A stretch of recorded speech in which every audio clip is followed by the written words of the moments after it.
pour se représenter. Donc, ces gens jouent contre la démocratie et ça, il faut le reconnaître.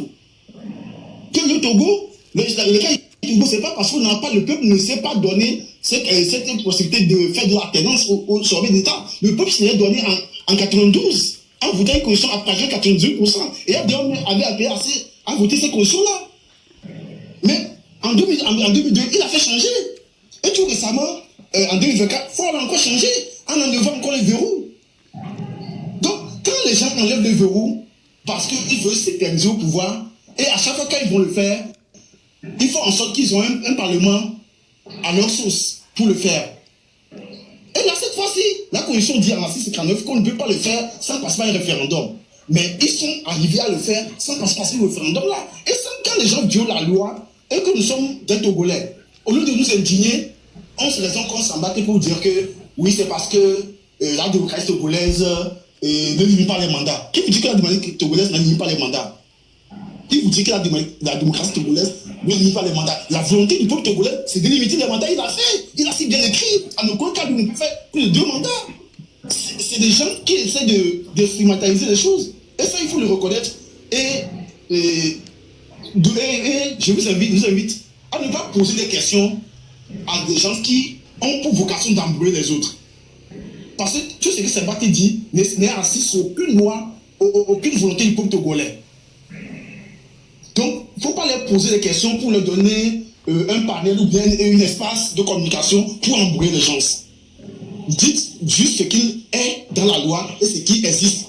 Pour que ceux qui écoutent nous écoutent et comprennent quelque chose.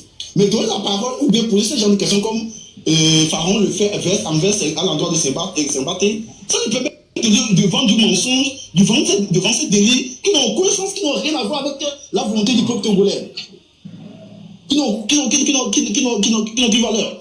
Dans la Constitution, au préambule, quand on dit, nous, peuple togolais, sous la volonté de Dieu, machin. Alors que, au même moment, cette Constitution-là, le peuple togolais ne le connaît pas. Je parle de la 5e République. On commence la Constitution, on dit, nous, peuple togolais, au préambule. La première fois, c'est ça. Alors que ma grand-mère qui est au village ne sait même pas qu'il y a une condition telle qui existe. Parce que cette condition n'a pas été une émanation de la volonté du peuple togolais. Pourquoi ces bâtés viennent dire que la démocratie togolaise n'a pas de limitation du mandat? La démocratie togolaise a une limitation de mandat. Sauf qu'on a des constitutions qui ne sont pas l'émanation du peuple togolais. Et c'est du forcé, c'est du n'importe quoi. Et ça, il ne faut pas donner la chance à ces bâtés de nous vendre autre chose. Le vent là, ou bien tout ce qui a été vendu a été fait depuis 90 jusqu'à aujourd'hui, qui a permis à Paul et à son père de se céder et de faire des mandats qui ne finissent jamais. Ce n'est pas la volonté du peuple togolais. La volonté du peuple togolais, c'est du 98% des cas. Et c'est athée. Maintenant, parlons de affection. Moi, quand affection a été arrêtée, je suis allé par un peu fouiller qu'est-ce que le monsieur a dit, parce que le dernier live qu'il a fait sur TikTok, je l'ai suivi, je n'ai rien trouvé de méchant dans ce qu'il a dit. Et après, sur Facebook, j'ai lu encore de long en large. Au final, on me fait sortir nos poèmes là, fait à part, comme quoi, c'est sur ça on les crémine.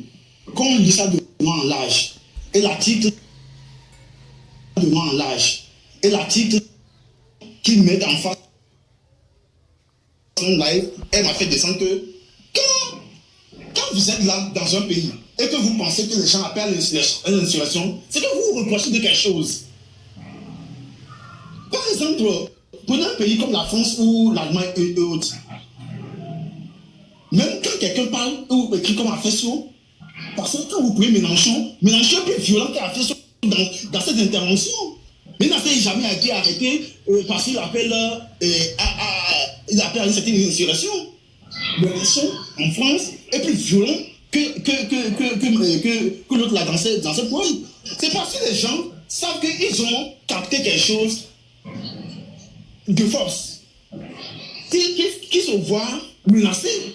Sinon, si on sait que démocratiquement on est assis et tout, et que quand quelqu'un tente d'appeler comme a fait ce fait là, c'est le peuple lui-même qui va se soulever pour faire barrage à cette personne-là, on est serein. Mais une fois qu'on commence à attraper des gens comme à Fessio, c'est qu'on se reproche quelque chose. C'est qu'on sait que on ne pas tapa, on n'est pas si pas tapa, et tu le vois, on a pour les sinon. Sinon, quand la chose t'est donnée, ceux qui te l'ont donné vont te protéger. Les dieux même du Togo vont te protéger. Les dieux de nos ancêtres vont te protéger. La terre de nos aïeux même va te protéger. Mais c'est parce qu'on sait qu'on a capté quelque chose injustement, qu'on arrête des gens comme à Fessio. À Fessio, dans son poème, quand moi je l'ai dit de long en large, moi je ne trouve pas là où on peut mettre en face ce qu'on appelle l'insurrection pour le faire emprisonner. C'est juste parce qu'on se reproche des choses. Donc, quand les choses sont telles, et que des sympathies vont venir nous dire que il y a la souffrance, mais quoi encore? Monsieur État-Major, merci. Merci beaucoup. On va donner la parole aussi à Monsieur Kofi. Il a des choses à nous dire. Et Dinefa, non, ça m'a été, il n'a qu'à rester là-bas. Normalement, ça doit être le grand frère bien donc benon yo mi hobe donc benon panela lo ça va tout le carré lo folo ça va bien s'appeler o et ça va te nyanya de carré pour allo ya vere ko ya bio au quoi du que moléa on va te ton ambe yemdo liberté d'expression yene ndele be ya yente blonde quoi. La patami pour exemple pour le douame. N'yam le globena abéné vers jouame de ni liberté d'expression. N'y le globa béné vers diffamé abéné et ni liberté d'expression. Liberté d'expression qui est bon. Neto govide pom débé m'jotina yoa et la te belle dans le respect. Si belé que non aronia. Et je pense que d'autres pays c'est comme ça se fait.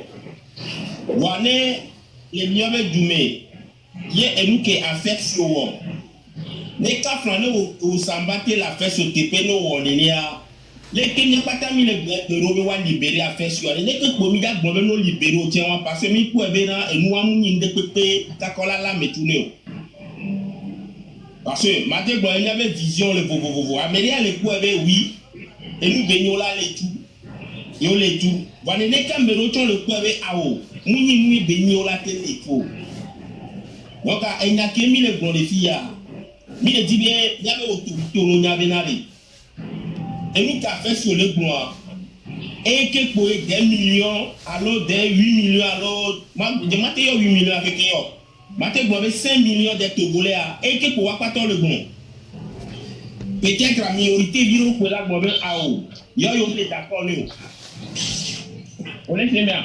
Il n'y a pas tant mis les 10 douanes, il n'y a pas tant mis les 10 changements. Voilà bien, va sort. Il y a le point noir, il y a le soit si son don coup d'idée, il y a le mais les passe à donner, et qu'il nous les plaignons. Ah oh. Les tout bois noirs, il n'y a pas taille quoi. Les clairs et la plutôt, il n'y a pas taille. Il n'y a pas taille qui est bon aussi à changement pour nous les dit. On tente un changement pour les dit. Non, les 10 changements, on va nous fier à propos. Parce qu'on les dit à Sende Gomé, et tu vas les filles les pomporo. Donc il n'y a pas terminé pour les filles. Je pense qu'elle a dit non, là c'est Gomé. Le gars, amener les villes ici. Mais des niveaux, elles jouent à méo. Mais des niveaux, nouvelles ou à méo. Mais des niveaux, nouvelles ou à méo. Vers Beauvaisan, il y a une qui est une grave de Kiko.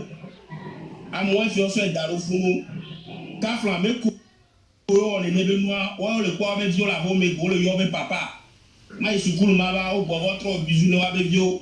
La fête sur avec viol allez. On besoin papa. Là yon matin ya. On besoin de boba au au carnet les papa va au carnet na wa. Et doubé n'a pas ta quoi là ben. Les togo yon petit télé bobe nous ya nous wa des fois kakaye. Mi la toujours. Amérique le noir. Eh bien, cas social, alors, et nous les profiter de, parce que on lutte au pompo, dès qu'on pompo, nous y aller, mais 360 nami, mais on a mis au wa, maintenant on est bien, on a profité les mots. Nene ke ko famille la 360 wan nene ke ko famille la glan wa be na enu on tro. Ne nu glan wa fi o ma te di on re. Enu pe la glan. Ase agbeto mi ni quoi. Mi se nya no gomi. Ne nya be na re. Pouvoir n'est pas éternel. Pouvoir a des moules éternels. Un beau jour, ça peut changer. Si j'en ai pouvoir avoir trop sort. Yo s'en bat, on va le miam et les filles aller. Dès qu'on l'a fait, on peut sortir au miam et l'eau. Bah, et nous, on mime les dieux, quoi. Bien, c'est bien, on a gommé. A Messia, mais à Gaza, Kudo attend de Benyaya, au Barcelone, Kudo Madrid, Benyaye. Voilà, Barcelone, on le dit, kaka, alors les Madrid, a dit, kaka. Nous, quand il joueur au wagon, on va changer entraîneur. Il a changé équipe. À la meilleure moule, ouais. Voilà, quand tu viens pour le glominaré. Et nous, on il a changé équipe. Nous, quand il y a le béo. Nous, quand il y a le béo. Équipe, on le dit, on le dit, on a changé entraîneur. Merci beaucoup. Je pense que on va donner aussi la parole à d'autres personnes. Et mosaïque m'a Siagwe. Ne togwa noa. Nya kekemia ben koyi. Tuklo to acha ben koyi. Ne be blea. Nya kekemia ben na be ko. Amega khabia. Egbea ne mi rekpo mi anono rekia bekelemia sia yabo. Nama toi dit Sophie que mi demande et comme mi matin somnia ba gbe keke kwa aso 8 ka ba wo ki mi ma ponde gbe pele bo ya la def mi a toi dit so gare me ndo dona le lo me kaka 5 octobre be ba nyesi et to go accord de hymne national de devise do place de l'indépendance on est béami ngba scène parce que place de l'indépendance en torrent zobero fou poto ouais bien kobo direroi ngani etumevio to trop nous croire amega habia ma biorike so UFC ANC va corrompre parti des démocrates parce que minani et aussi un accord aussi un amour quoi kakava coré beke mi potolo biti agba agboy bombalo amero ameboboro dan kojo amojo ya de machangba balo et via le bepoa le miamoko enani lenkoa minani ko biosebe e dokento yolo pa milangba no kakamba parce que kule miaka ke miantiro ba milana ila no lutia amola no gele me kaka ba lutia la no nene alo minani tro nani tobi kento yo parce que du me vieux rosa même c'est ba ne du me vieux ancien on a be leader ou be blena non to quelque quoi et du me vieux ancien mi d'accord mi demandi mi on de conférence ba oh non constitution a j'avance je souhait mon la constitution est be avec mon la nyane j'avance je souhait nani mon constitution wa mo ko la constitution o le ATB la de constitution combien on va les démons les constitutions avec kaka ke tani ayo que me mitro le ici ayo pa minani tro nani to bilan kin bebe o ba to litia inabios s'il vous plaît, Vano. Samati, s'il te plaît. Monsieur Germagos, c'est Nyako Biosea, Matonombe, au cité d'Atlo, au Yo Amodo Benko, Mabrobe, on a ce Sokevaya. Tamio amerela fito fino ba tamio amerela no nyame fito fino na nyado mi bloso e pepe o le blo fifia e mi ble e mi tambe jibe e chek ko na niva ya magba na nyiko e skele ko ble fifi ne ma blobe nchamuno nya fofo ko mia tonti ni so iso ni chami do mia parti les démocrates voima dono be nya défendre na jukwa Garcia Game be Garcia Game garpe game ko yora jukwa na mukele lao et potea ke jona on top le fifije problème de leadership et il y a des événements la totée ameko les chakami les démons les miabe c'est noir mais les lames de prison ni ba do c'est ça ou mieux de ah on c'est ça ou mieux voilà opposition les pluriels et ben opposition les pluriels voilà des événements et de la totée on a un exemple de garder mes veilles c'est 14 gamins qui Akufo-Addo va donc au Koumi le 2 février. À Médon, on va dans ces 14 réunions pour les bureaux, on va dans la manifestation. On va dire qu'on va célébrer le président avec Bonadia, Togoamoa, on a nani. Et un jour, à Béconi, ces 14 porte-parole que pour le pouvoir, le débat n'est encore pas si dit, et n'a rien donné. Béyele, opposition, mais délégation, mais. Voilà, Akufo-Addo ben coup mais quoi si dit, il est blobé, il est d'accord, il n'y a que délégation bloc. Voilà un exemple. Le nébémon de la toté.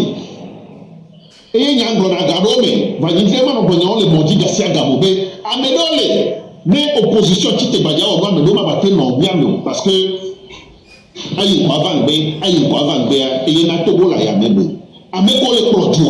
Et il y a comme on a souvent eu des manifestations, on est droit, là, les jeunes, là où on fait tourner, et nous on l'a toqué. Et il veut jouer, rôle qu'à moi va jouer, la coup fois, on donne à mon jouer dans les mêmes rôles, et on a et moi qui t'aime la toqué. Nous n'avons pas maté encore. Donc il n'y a pas de bloc, on donne des systèmes, aussi opposition numérique, parce qu'il n'y a pas de bloc. Et les mêmes. À 200%, dès que nous sommes les mêmes. Donc, à ce qu'il y a un modèle de guerre, nous sommes tous et erreur, on m'a dit non. Même des erreurs, on va bailler beaucoup. Avec actuellement, organisation qu'on a réuni, les ministères de l'administration territoriale, c'est lui qui préside ça. C'est lui qui préside ça actuellement. Nous on a réuni le ministère de l'administration territoriale. Donc, nous ne pas encore nous tasser pourquoi nous la nia me tuo, nous la nia me koe, dans la sessenami, et dit la sessenami, ne nia son dos. Il a ces blagues, nia mo, prison formée ni, exil formé ni, torture formée ni amoro. C'est ça. Et gagner le hebe. Que Tommy a gagné un token d'ocho. Que tu as gagné un token. Avec un bateau qui a gagné le hé. Ma bague bloquée, prison, est formée ni, torture, ou torturé ni, est formée ni, exil formé ni. Donc, ni ma batte, l'on vient ni à bas, ni à faux, ni à tort. Oh ouais, ma bobo, on joue, on t'aime, pour nous qui mis les dios, on t'aime pas que Togo viole les dios. Gamé souvenir, pour nous qui mis les dios, les Togois. Elle est très importante. Amerola te pompo ablo afenu di nyaova mukele dime na mia muaminye mukele dame na mia minye yina mi potole nu yachi mera me mia modo an ko rabe chune sa mi tisio le ko la be jeune adoisan ayi boîte ayafio lutte pour lutte me mia mino lutte me mino kakana egbe donc a ndapena nyako biosea kudo conseil kona nyama rassurer o mais mi toji merci à sopé et on a bé améré ngolonde non le fumbe fait ta part et améré ngolonde le fièvre et fait ma part on a bé améga yabia c'est l'inconnu et non venir pour fifibe alors ni bas effectivement liberté d'expression ni bas zombie Habi obana radio jimbi ononi. Donc oui. Il y a leader au que kono on veut passer dans tout radio dia, j'ai ma question à poser. Ne compte pas mais non on les quantiques pourtant les UFCV siège ils n'ont pas compté les jeunesses de gamins.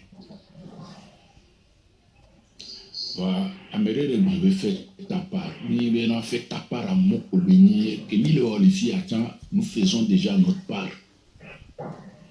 Voilà, bien sûr, nous les Bionyandoa et Gombénibé. Et nous lui donnons moi mais on a des joies n'ayant les Bionyandoa parce que Kafla, mais si Amérique de Gambé est là 8 voilà, mais le pas mot à mon coco le 8 avec quoi les jobs. C'est un midola nyame bi les jo. Mais mi so du que me on prêter serment les soirs. Il doit avoir constitution. On me l'a mounier bébé nyayo. Vous êtes pas balé. Mi o mi a toi ni so commune en 92 wa c'est n'est contrôle. Est-ce que amour est quoi? Et nous qui le dira toi si encore. Constitution que Dieu prêter serment au sauvage. On me vivia. On peut dire togbe o.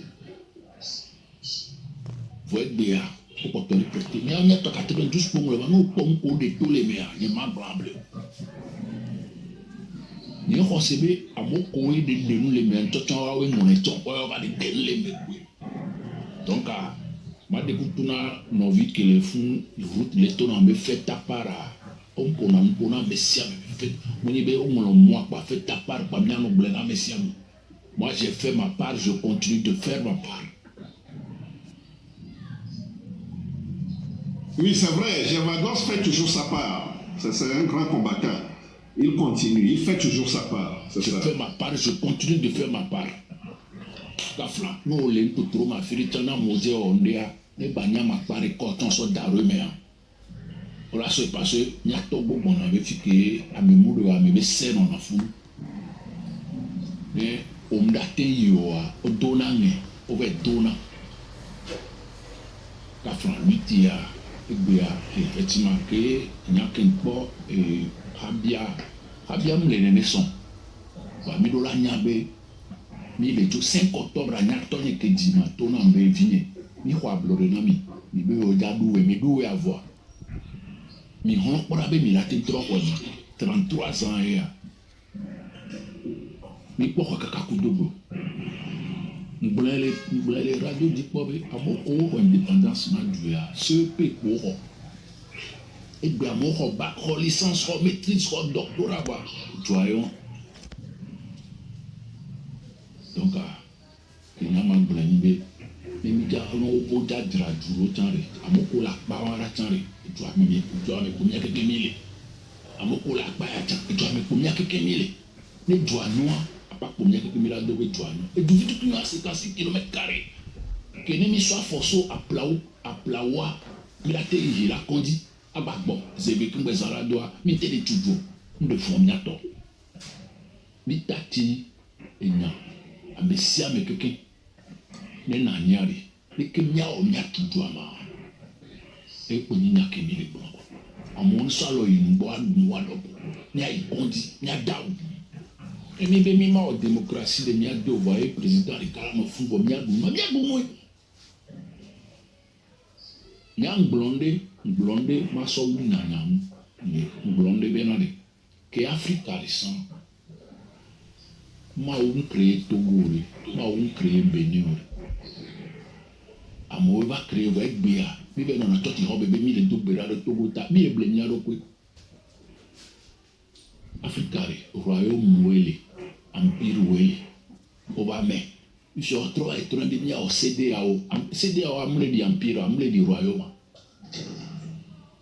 et nous que les miasia o ko les miati trop so ele na mi la lobume mi do la nyanu quoi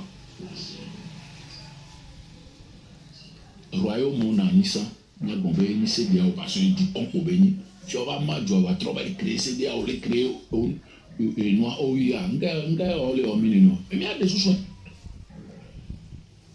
alors fofo habia et des sous kaflan mitare que mi to de fiare mi di mbio nyawa kporo mbio nyawa ajavosus et monsieur ajavosus que mi le rend le fier Et Mido, Vital et l'Omer. Est-ce que Mido est noir?